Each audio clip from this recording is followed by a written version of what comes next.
बिस्मिल्लाह रहमान रहीम। सज्जनों ते मित्रों, देश पंजाब की वड्डी बदनसीबी रही है कि इत्थे तनकीद करने वाले भी कोई अजिहा नस्ली चवल ने जिहड़े झूठो झूठ चुताली इहो जी बन बन के छड्डदे ने कि अकलमंद बंदा हैरान रह जाता है, पर ये जरा शर्मिंदा नहीं होंदे। ना ही उन्हें ख्याल आउंदा है कि साडियां चवलां सुन के लोग की आखणगे। पहला तो जूरा खच गल गल नाल आखदा सी तारीख पढ़। हालांकि उसकी किसी भी गल का तारीखी हकायक नाल दूर पार का कोई वास्ता नहीं सी हुंदा, पर परले दर्जे का टीठ तो झूठा बंदा कभी बाज नहीं आया।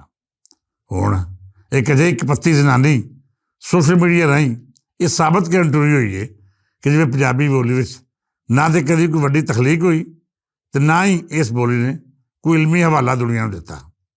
ये जनानी ਉਂਝ तो मेरी उम्र की है, पर खोड़े किन्ने इनू ये गलत फहमी मुबतला कर छड्डिया है कि हाले तू उस उम्र ते कदी अपड़ी जिथे लोग सियाणियां गल्लां करदे ने। तुसीं चंगी तरह जानदे हो कि जेकर किसी जनानी नूं ये शक पै जाए कि उसकी उम्र 20 वरे पिछे ही खलोती है तो फिर उन्होंने समझाना बड़ा ही औखा हो जाता है। ये अजिहा नफसियाती मसला है जिहड़ा तुहानूं बार बार मजबूर करता है कि तुसीं लोकां नूं उस तरह मिलो जिवें अपनी जवानी की खबारी तो खूबसूरती नाल मिलदे सी।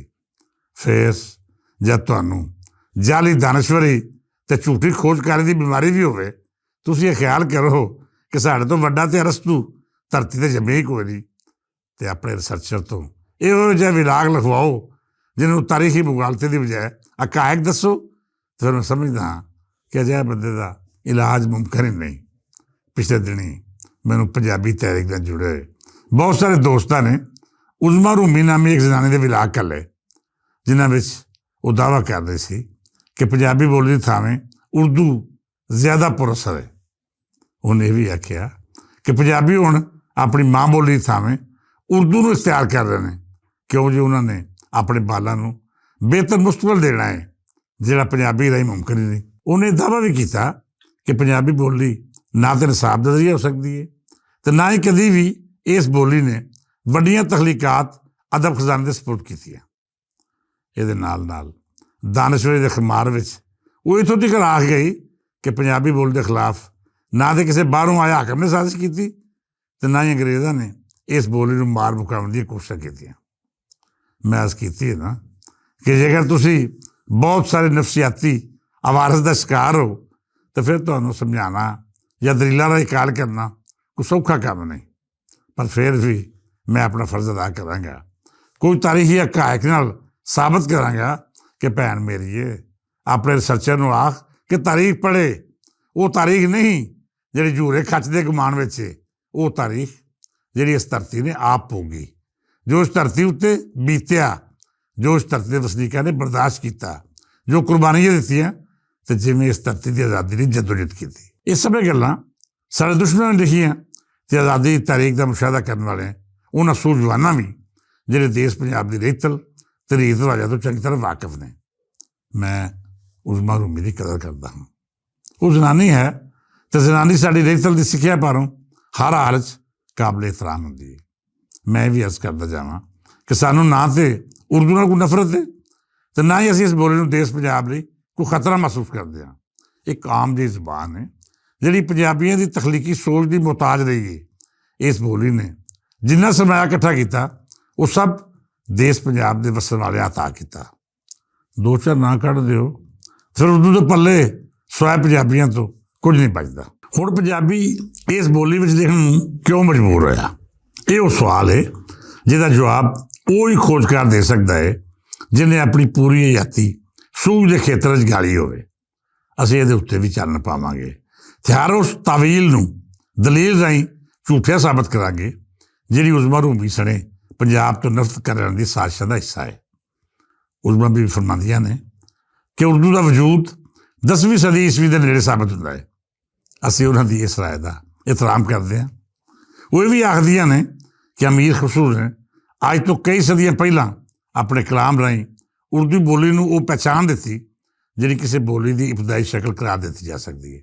चलो असीं अमीर खसरू की हद तक भी तुहाडे झूठो झूठ चुताली के फलसफे मान लैंदे हां, पर भैन मेरी अज तो 1000 वरे पहलां तेरे बकौल जिहड़ी बोली ਆਪਣਾ ਵਜੂਦ ਰੱਖਦੀ ਸੀ, ਜਾਂ ਫਿਰ ਉਸ ਬੋਲੀ ਨੇ ਇਹ ਸਾਬਤ ਕਰਨਾ ਸ਼ੁਰੂ ਕਰਤਾ ਸੀ ਕਿ ਉਹਦੇ ਲਈ ਤਖਲੀਕੀ ਇਜ਼ਹਾਰ ਮੁਮਕਿਨ ਹੈ। ਤੇ ਫਿਰ ਜ਼ਰਾ ਦੱਸ ਤੇ ਸਹੀ ਕਿ ਜਿਵੇਂ ਇਸ ਦੌਰਾਨ ਬੜੀ ਤੇਜ਼ੀ ਨਾਲ ਪੰਜਾਬੀ ਤਖਲੀਕਾਤ ਸਾਹਮਣੇ ਆਈਆਂ, ਬਾਬਾ ਫਰੀਦ ਤੋਂ ਲੈ ਕੇ ਸ਼ਾਹ ਹੁਸੈਨ ਤੱਕ, ਸੁਲਤਾਨ ਬਾਹੂ ਤੋਂ ਲੈ ਕੇ ਹਰ ਸਦੀ ਦੇ ਹਰ ਸੂਫੀ ਦੇ ਕਲਾਮ ਤੱਕ, ਇਸ ਤਰ੍ਹਾਂ ਉਰਦੂ ਵਿੱਚ ਕਲਾਮ ਕਰਨ ਵਾਲੇ ਲੋਕ ਵਹਾਲੀ ਕਿਉਂ ਨਹੀਂ ਦਿੰਦੇ? ਤੁਸੀਂ ਪੂੰਜੇ ਵਾਲਾ ਸਾਰਾ ਜ਼ੋਰ ਲਾ ਲਵੋ, ਤੁਹਾਨੂੰ ਉਰਦੂ ਦੇ ਦਾਮਨ ਵਿੱਚ ਉਹ ਤਖਲੀਕਾਤ ਵਹਾਲੀ ਨਹੀਂ ਦੇਣਗੀਆਂ ਜਿਹੜੀਆਂ ਕਿਸੇ ਗਾਲਬ ਜ਼ੁਬਾਨ ਦਾ ਸਰਮਾਇਆ ਖਵਾਉਂਦੀਆਂ ਨੇ।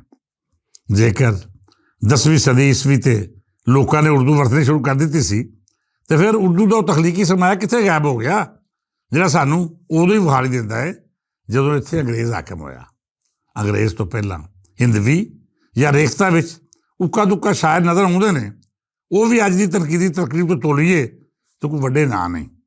ਇਹਦੇ ਬਦਲੇ ਜੇਕਰ ਅਸੀਂ ਬਾਬਾ ਫਰੀਦ, ਸ਼ਾਹ ਹੁਸੈਨ ਦਾ ਕਲਾਮ ਵੇਖੀਏ ਤਾਂ ਸਾਨੂੰ ਉਸ ਵੇਲੇ ਦੀ ਸੂਝ ਦੇ ਆਲਮੀ ਮਿਆਰ ਉੱਤੇ ਵਹਾਲੀ ਦਿੰਦੇ ਨੇ।